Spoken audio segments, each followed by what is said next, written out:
Hi, welcome to another segment of Raphael Answers Your Question. In this segment, I'll answer the question of, how can I get experience as an entrepreneur at a young age? The answer is, solve problems. Find an idea, a business, a software system, a website, a comic book, a song, and make it better than it already is.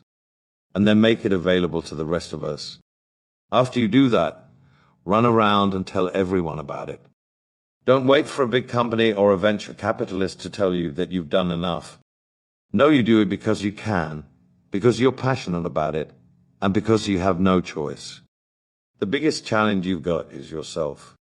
No one is going to help you but you. Do the work. Get your numbers and spend the time to make it work. If you fail, that's okay. Learning how to fail is an important skill. And if you don't fail, great. Learning how to succeed without a big win is another important skill. Then do it again, but better the second time. In a world of professional entrepreneurship done right, there's a growing shortage of young people who can bring energy, passion, and insight to bear on solving problems. Starting a business is risky, expensive, and carries with it the risk of failure.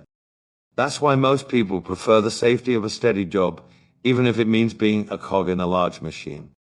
If you do this right, what you'll gain is not the polish of a fancy college, but the actual achievement that comes from overcoming the resistance and removing yourself from the ordinary path.